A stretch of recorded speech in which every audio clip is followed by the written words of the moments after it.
ভগবান বিষ্ণুর মুখ থেকে এক ফোঁটা জল পড়েছিল। সেই এক ফোঁটা জল থেকে জন্ম নিল এমন একটি বৃক্ষ, যার শুধু চিন্তা মাত্রেই গোদানের পুণ্য হয়। কিন্তু এই বৃক্ষের পেছনের আসল রহস্য কি? আর একাদশী, এই নামটাই বা এলো কোথা থেকে? আজ সনাতনী অমৃতা আপনাদের সেই কাহিনী শোনাবে, যা শুনলে আপনি একাদশীকে আর কোনোদিন অবহেলা করতে পারবেন না। দেখুন, একাদশী শব্দটা আমরা সবাই শুনি। প্রতি মাসে দুবার করে একাদশী আসে। কেউ উপবাস করেন, কেউ ফলমূল খান। কিন্তু একটু থামুন, একটা প্রশ্ন কি কখনো আপনার মনে জেগেছে? এই একাদশী আসলে কে? শুধুই একটা তিথি, নাকি এর পেছনে সত্যিকারের একটা জীবন্ত সত্তা আছে? আছে, একদম আছে। একাদশী হলেন একজন দেবী, স্বয়ং ভগবান বিষ্ণুর দিব্য শক্তি থেকে যার আবির্ভাব। কিন্তু কেন তাকে আবির্ভূত হতে হলো? কি এমন বিপদ এসেছিল যে ভগবানের নিজের শরীর থেকে একজন দেবীকে বেরিয়ে আসতে হলো? সেটা বুঝতে হলে আপনাকে ফিরে যেতে হবে সত্যযুগে, হাজার হাজার যুগ আগে। সত্যযুগে মূর নামে এক ভয়ঙ্কর রাক্ষস ছিল। শুধু ভয়ঙ্কর বললে কম বলা হয়, সে ছিল আতঙ্কের জীবন্ত প্রতিমূর্তি। স্বর্গরাজ ইন্দ্র পালাতেন তাকে দেখলে, সূর্যদেব কাঁপতেন, অষ্টবসু, ব্রহ্মাদেব, বায়ুদেব, অগ্নিদেব কেউ তার সামনে দাঁড়াতে পারতেন না। সে একে একে সমস্ত দেবতাকে পরাজিত করে তাদের অধীনে নিয়ে এসেছিল। ত্রিলোক কাঁপছে, দেবতারা অসহায়। তখন শেষ আশ্রয় হিসাবে দেবতারা ছুটলেন ভগবান বিষ্ণুর কাছে। ইন্দ্রদেব কাতরভাবে সাহায্য প্রার্থনা করলেন। ভগবান সব শুনে ক্রুদ্ধ হলেন। তিনি বললেন, সকলে মিলে চন্দ্রাবতীর দিকে এগিয়ে যাও, আমি নেতৃত্ব দিচ্ছি। তারপর যা হলো সেটা কল্পনাকেও হার মানায়। দেবসৈন্য আর মূরের রাক্ষস বাহিনীর মধ্যে শুরু হলো মহাযুদ্ধ। হাজার হাজার রাক্ষস ভগবানের হাতে ধ্বংস হলো। কিন্তু সমস্যা হলো মূর নিজে। সে এতটাই শক্তিশালী ছিল যে স্বয়ং ভগবান বিষ্ণু তার সাথে লড়লেন, প্রথমে অস্ত্রে, তারপর খালি হাতে, 1000 স্বর্গীয় বছর ধরে। একবার ভাবুন তো, 1000 স্বর্গীয় বছর, তবু যুদ্ধের শেষ হল না। অবশেষে ভগবান বদরিকা আশ্রমের কাছে হিমাবতী নামের একটি গুহায় গেলেন বিশ্রাম নিতে। আর এখানেই ঘটল সেই অবিশ্বাস্য ঘটনা, যেটা পুরো সৃষ্টির ইতিহাস বদলে দিল। মূর ভগবানকে অনুসরণ করে গুহায় ঢুকল। দেখল ভগবান ঘুমিয়ে আছেন। রাক্ষসের ঠোঁটে বিকৃত হাসি। মনে মনে ভাবল, আজ এই হরিকে চিরদিনের জন্য শেষ করে দেব।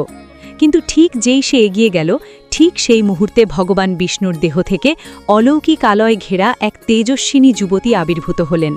তার গায়ের রং অসম্ভব উজ্জ্বল, হাতে দিব্য অস্ত্র, চোখে প্রলয়ের আগুন, যুদ্ধের জন্য সম্পূর্ণ প্রস্তুত। মূর হতভম্ব হয়ে তাকিয়ে রইল। এই নারী কে? কোথা থেকে এলো? সেই দেবী তাকে যুদ্ধে আহ্বান জানালেন। মূর ভাবল, একটি নারী আমার কি করবে? সে তীব্র ক্রোধে ঝাঁপিয়ে পড়ল। তারপর যুদ্ধ শুরু হলো। কিন্তু যতই সে লড়তে থাকল, ততই অবাক হতে থাকল। এই নারীর শক্তি যেন অন্তহীন, ঠিক যেন বজ্রপাত হচ্ছে তার উপর। মূর নিজেই চিৎকার করে বলে উঠল, এই ভয়ঙ্কর রাগী মেয়েটিকে কে সৃষ্টি করেছে? উত্তর পাওয়ার আগেই সেই তেজস্বিনী দেবী মূরের সমস্ত অস্ত্র ভেঙে ফেললেন, রথ থেকে ছিটকে ফেললেন। মূর মরিয়া হয়ে খালি হাতে আক্রমণ করতে গেল। আর ঠিক তখনই দেবী এক আঘাতে তার মাথা দেহ থেকে আলাদা করে দিলেন। রাক্ষস রাজমূর মাটিতে পড়ে রইল চিরকালের জন্য। ভগবান জেগে উঠলেন। সামনে মৃত রাক্ষসের দেহ, আর পাশে হাত জোর করে দাঁড়িয়ে সেই অপরূপ কন্যা। ভগবান সন্তুষ্ট হলেন। তিনি বললেন, তুমি আমাকে রক্ষা করেছ, বর চাও। এখানেই গল্পটা একদম অন্যরকম মোড় নিল। সেই দেবী নিজের জন্য কিছু চাইলেন না, ধনসম্পদ নয়, রাজ্য নয়, যশ নয়।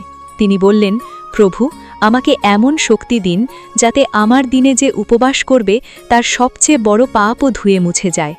যে পূর্ণ উপবাস করবে সে 1 কোটি কল্প ধরে আপনার ধামে থাকবে। যে শুধু দুপুরে একবেলা খাবে সেও অর্ধেক পুণ্য পাবে। আর যে সন্ধ্যায় খাবে তাকেও ধর্ম, সম্পদ আর মুক্তি দান করুন। একটু ভাবুন, দেবী একাদশী নিজের জন্য কিছুই চাইলেন না, সব চাইলেন আমাদের জন্য, আপনার আমার মতো সাধারণ মানুষের পাপ মুক্তির জন্য। এই ভাবনাটা কি বুকে এসে লাগে না? ভগবান বিষ্ণু হেসে বললেন, তথাস্তু। তুমি আমার দিব্য শক্তি থেকে একাদশ তিথিতে আবির্ভূত হয়েছ, তাই তোমার নাম হোক একাদশী। যে তোমার দিনে উপবাস করবে, আমি তার সমস্ত পাপ পুড়িয়ে দেব, তাকে আমার দিব্য ধামে স্থান দেব। পদ্মপুরাণে পরিষ্কার বলা আছে, কেউ যদি ছলচাতুরি করেও একাদশী পালন করে তবু তার পাপ ক্ষমা হয় এবং সে বৈকুণ্ঠ ধাম অর্জন করে। ব্রহ্মবৈবর্ত পুরাণেও একই কথা, একাদশীতে উপবাসকারী সকল পাপকর্মের ফল থেকে মুক্ত হয়। এখন হয়তো ভাবছেন, একাদশীর কথা তো বুঝলাম, কিন্তু আমলকি একাদশীর বিশেষত্বটা কোথায়? আমলকি গাছের সাথে ভগবান বিষ্ণুর সম্পর্কটা কি? ধৈর্য ধরুন, এইবার আসছি সেই কথায়। আর এটাই এই পুরো কাহিনীর সবচেয়ে শিহরণ জাগানো অংশ। সৃষ্টির একদম শুরুতে ফিরে যান।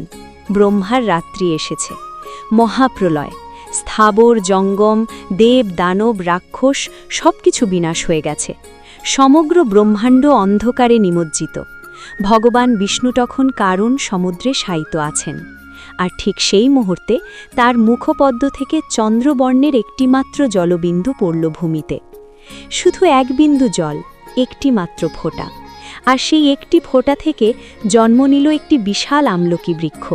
এই সমগ্র মহাবিশ্বের প্রথম বৃক্ষ, সমস্ত বৃক্ষের আদি।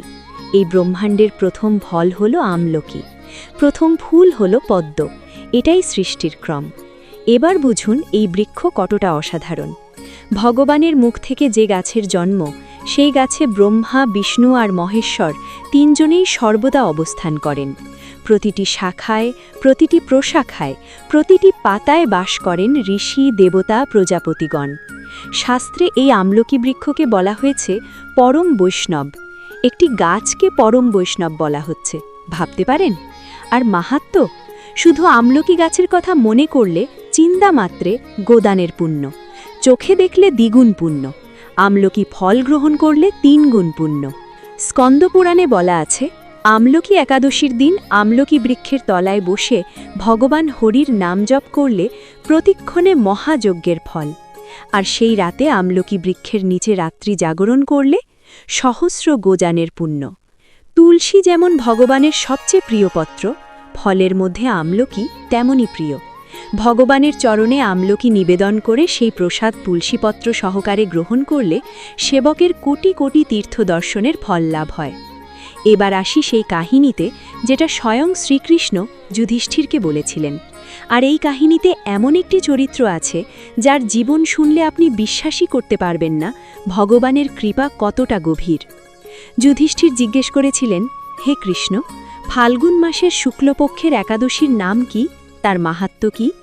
শ্রীকৃষ্ণ বললেন, এই কথা একসময় মহাত্মা বশিষ্ঠ রাজা মান্ধা তাকে বলেছিলেন। আমি সেই কথাই তোমাকে বলছি। প্রাচীনকালে বৈদিশ নামে একটি প্রসিদ্ধ নগর ছিল। সেই নগরের রাজা ছিলেন চৈত্ররথ, চন্দ্রবংশীয় পার্শ্ববিন্দুকর রাজার পুত্র। শক্তিমান, ঐশ্বর্যশালী, শাস্ত্রজ্ঞানে সুনিপুণ। তার রাজ্যে সর্বত্র আনন্দময় দিব্য পরিবেশ। প্রজারা সকলে বিষ্ণুভক্ত, সকলে একাদশী পালন করেন। কোনো অভাব নেই, কোনো অমঙ্গল নেই। রাজা চৈত্ররথ প্রজাদের নিয়ে পরম সুখে দিন যাপন করছেন। তারপর এলো সেই বিশেষ দিন, ফাল্গুন শুক্লপক্ষের আমলকি একাদশী। পুরো রাজ্য ভক্তির জোয়ারে ভেসে গেল। রাজা নিজে প্রাতস্নান সেরে প্রজাদের সাথে ভগবান বিষ্ণুর মন্দিরে গেলেন। সেখানে সুবাসিত জলপূর্ণ কলস, ছত্র, বস্ত্র, পাদুকা, পঞ্চরত্ন সাজিয়ে ঘট স্থাপন করলেন। ধূপ দ্বীপ জ্বালিয়ে মুনি ঋষিদের মন্ত্রোচ্চারণে শ্রী পরশুরাম মূর্তি সমন্বিত আমলকির পূজা সম্পন্ন হল। রাজার মুখে প্রার্থনা, হে পরশুরাম, হে রেণুকানন্দন বর্ধক, হে ধাত্রী, হে পাপনাশিনী আমলকি, তোমাকে প্রণাম, আমার অর্ঘ্যজল গ্রহণ করো। সারা দিন যথাবিধি পূজা, স্তব, স্তুতি, নৃত্যগীত চলল। সন্ধ্যা নামল, রাত গভীর হল। রাজা ভক্তিভরে সেই বিষ্ণু মন্দিরে রাত্রি জাগরণ শুরু করলেন। কিন্তু ঠিক এমন সময় একটা অদ্ভুত ঘটনা ঘটল, যেটা কেউ কল্পনাও করেনি। দৈবযোগে, শুনুন, দৈবযোগেই বলছি, একজন ব্যাধ সেই মন্দিরের কাছে এসে পড়ল। ব্যাধ মানে শিকারী, জীবনভর পশু হত্যা করে পেট চালায় এমন একজন পাপী মানুষ। সে মন্দিরে আসেনি ভক্তি করতে, আসেনি পুণ্য অর্জন করতে। সে এসেছিল নিখুঁত কৌতূহলে, এত রাতে এত মানুষ এখানে কি করছে। মন্দিরে ঢুকে সে বসে পড়ল। কলসের ওপর স্থাপিত ভগবান বিষ্ণুর মূর্তি তার চোখে পড়ল। মুনিরা তখন একাদশীর মাহাত্ম্য বর্ণনা করছেন। সে মনোযোগ দিয়ে শুনল। আর একটা ব্যাপার হলো, সারাটা দিন তার পেটে একটুও খাবার পড়েনি। ক্ষুধার জ্বালায় ঘুম আসছে না, তাই সে সারা রাত জেগে রইল। না জেনে না বুঝে একজন পাপী ব্যাধ একাদশীর রাত্রি জাগরণ ব্রত পালন করে ফেলল। ভগবানের মূর্তি দর্শন হলো, মাহাত্ম্য কথা শোনা হলো, উপবাস হয়ে গেল, জাগরণও হয়ে গেল। পরদিন সকালে রাজা প্রজাদের নিয়ে নগরে ফিরলেন। সেই ব্যাধও চুপচাপ তার বাড়ি চলে গেল। তারপর একসময় তার মৃত্যু হলো। কিন্তু মৃত্যুর পর কি হলো? পরজন্মে এই পাপী ব্যাধের কি পরিণতি হলো? এখানেই লুকিয়ে আছে এই কাহিনীর সবচেয়ে অবিশ্বাস্য অধ্যায়। একাদশীর রাত্রি জাগরণের পুণ্যে, শুধুমাত্র সেই এক রাতের পুণ্যে, সেই ব্যাধ পরজন্মে জন্ম নিলেন এক রাজপুত্র হিসেবে। হ্যাঁ, রাজপুত্র। জয়ন্তী নামে একটি সমৃদ্ধ নগরী ছিল। সেখানকার রাজা ছিলেন বিদুরথ। সেই ব্যাধ, যে কিনা জীবনভর পশু মেরে পেট ভরেছে, যার হাত রক্তে রঞ্জিতি ছিল, যে একদিনও ভগবানের নাম করেনি নিজের ইচ্ছায়, সে বিদুরথ রাজার মহাবলী পুত্র রূপে জন্মগ্রহণ করলেন। তার নাম রাখা হল বসুরথ। একটু থামুন, এটা বুঝুন। পুরো জীবন পাপে ডুবে থাকা একজন মানুষ শুধু একটি রাতের অজান্তে করা ব্রতের ফলে রাজপুত্র হয়ে গেলেন। 1,00,000 গ্রামের অধিপতি, সূর্যের মতো তেজস্বী, চন্দ্রের মতো কান্তিমান, পৃথিবীর মতো ক্ষমাশীল, নানা সদ্গুণে ভূষিত। আর সবচেয়ে বড় কথা, এই জন্মে বসুরথ হয়ে উঠলেন পরম বিষ্ণুভক্ত। দেখছেন, আগের জন্মে যিনি ভগবানের নামও জানতেন না, এই জন্মে তিনি ভগবানের পরম ভক্ত। এটাই একাদশীর ব্রতের অলৌকিক শক্তি, এটাই ভগবানের লীলা। পূর্বজন্মের পুণ্যের বীজ এই জন্মে ভক্তি বৃক্ষ হয়ে ফলে উঠল। কিন্তু ভগবান কি তার ভক্তের পরীক্ষা না নিয়ে থাকতে পারেন? একদিন রাজা বসুরথ শিকারে বেরিয়েছেন। গভীর জঙ্গল, পথ চিনতে পারছেন না। ঘণ্টার পর ঘণ্টা ঘুরতে ঘুরতে ক্লান্ত, ক্ষুধার্ত, পিপাসার্থ। অবশেষে আর পারলেন না, একটি গাছের তলায় শুয়ে পড়লেন। চোখ বন্ধ হয়ে এলো। এদিকে সেই জঙ্গলে বাস করত পর্বতবাসী একদল হিংস্র ম্লেচ্ছ। তারা রাজা বসুরথকে চিনতে পারল, আর চিনতে পেরেই তাদের চোখ জ্বলে উঠল ক্রোধে। কারণ এই রাজাই আগে তাদের পিতামাতা পুত্র পরিজনদের হত্যা করেছিলেন, তাদের ঘরবাড়ি থেকে উৎখাত করেছিলেন। প্রতিশোধের সময় এসেছে, ম্লেচ্ছরা এটাই ভাবল। তারা ঘুমন্ত রাজাকে ঘিরে ধরল। বিভিন্ন অস্ত্র, তলোয়ার, বল্লম, বর্ষা হাতে নিয়ে আক্রমণ শুরু করল। একজন না, দুজন না, এক দল হিংস্র শত্রু। আর রাজা একা, ঘুমন্ত, অসহায়, অরক্ষিত। কিন্তু এরপর যা ঘটল সেটা শুনলে আপনার লোমকূপ খাড়া হয়ে যাবে। তারা আঘাত করল, বারবার করল, কিন্তু রাজার গায়ে একটি আঁচড়ও পড়ল না। ম্লেচ্ছরা হতবাক। কি অদ্ভুত মায়া! তলোয়ার রাজার শরীর স্পর্শ করার আগেই যেন কোনো অদৃশ্য বর্ম ঠেকিয়ে দিচ্ছে। তারা চেষ্টার পর চেষ্টা করল, সব ব্যর্থ, কোনো ক্ষতি সাধন করতে পারল না। তারপর ঘটল সেই অলৌকিক ঘটনা। রাজার শরীর থেকে, ঠিক যেমন সত্যযুগে ভগবান বিষ্ণুর দেহ থেকে দেবী একাদশী আবির্ভূত হয়েছিলেন, ঠিক তেমনি এক পরমা সুন্দরী মহাশক্তিধারিণী নারী মূর্তি আবির্ভূত হলেন। নানা অলঙ্কারে বিভূষিতা, হাতে দিব্য অস্ত্র, চোখে প্রলয়ঙ্করী দৃষ্টি। আর কয়েক মুহূর্তের মধ্যেই, শুধু কয়েক মুহূর্তের মধ্যে, সেই মহাশক্তিধারিণী দেবী প্রতিটি ম্লেচ্ছকে বধ করলেন। একজনও বাঁচল না। রাজা বসুরথের নিদ্রা ভঙ্গ হল। চোখ খুলে দেখলেন চারপাশে মৃত শত্রুর স্তূপ, রক্তে ভেজা মাটি, আর কোনো রক্ষাকারীর চিহ্ন নেই। রাজা বিস্মিত হয়ে চারদিকে তাকালেন। কে তাকে বাঁচালো? এই গভীর জঙ্গলে, এই নিঃসঙ্গ রাতে কোন মহাশক্তি তার প্রাণ রক্ষা করল? তিনি আর্তস্বরে বলতে লাগলেন, আহা, আমার শত্রুদের বধ করে কে আমার প্রাণ রক্ষা করল? এমন কৃপালু কে আছে? আমি তার চরণে কৃতজ্ঞতা জানাই। ঠিক তখনই আকাশ থেকে একটি দৈব বাণী ভেসে এলো। সেই বাণী শুনে রাজা বসুরথের চোখে জল এসে গেল। দৈববাণী বলছে, ভগবান কেশব ব্যতীত শরণাগতকে রক্ষা করার আর কে আছে? তিনিই শরণাগত বৎসল, তিনিই পালক, তিনিই রক্ষক। বুঝলেন, স্বয়ং ভগবান বিষ্ণু সেই রাতে তার ভক্তকে রক্ষা করলেন। কিন্তু প্রশ্ন হল, বসুরথ তো এই জন্মে ভক্ত ছিলেন ঠিকই, কিন্তু এই অলৌকিক সুরক্ষা কি শুধু এই জন্মের ভক্তির ফল? না, আগের জন্মে যে রাতে সেই ব্যাধ অজান্তে আমলকি একাদশীর রাত্রি জাগরণ করেছিলেন, সেই পুণ্যই তাকে জন্মান্তরে রক্ষা করল। একবার, শুধু একবার একাদশীর ব্রত, অজান্তে, অনিচ্ছায়, তবু তার ফল জন্মান্তরেও ফুরল না। দৈববাণী শুনে রাজা ভক্তিপূর্ণ হৃদয়ে গৃহে ফিরলেন। তারপর প্রজাদের সাথে মহাসুখে ইন্দ্রের মতো নিষ্কণ্টক রাজ্য ভোগ করতে লাগলেন। মহাত্মা বশিষ্ঠ শেষে রাজা মান্ধাতাকে বললেন, হে রাজন, যে ব্যক্তি এই পরম উত্তম শ্রী আমলকি একাদশী ব্রত পালন করেন তিনি নিঃসন্দেহে বিষ্ণুলোক প্রাপ্ত হন। নিঃসন্দেহে, কোনো সংশয় নেই। এবার একটু নিজেকে প্রশ্ন করুন, সেই ব্যাধ যদি না জেনে না বুঝে শুধু ক্ষুধার জ্বালায় জেগে থেকেই এত পুণ্য পেতে পারেন, তাহলে আপনি যদি জেনে বুঝে বিশ্বাস আর ভক্তি নিয়ে এই একাদশী পালন করেন, তাহলে ভগবান আপনাকে কতটা কৃপা করবেন সেটা কি আন্দাজ করতে পারেন? এই আমলকি একাদশীর দিন কি করবেন সেটাও জেনে নিন। একাদশীর আগের দিন রাত 11টা সাড়ে 11টার মধ্যে শেষ আহার সেরে নিন।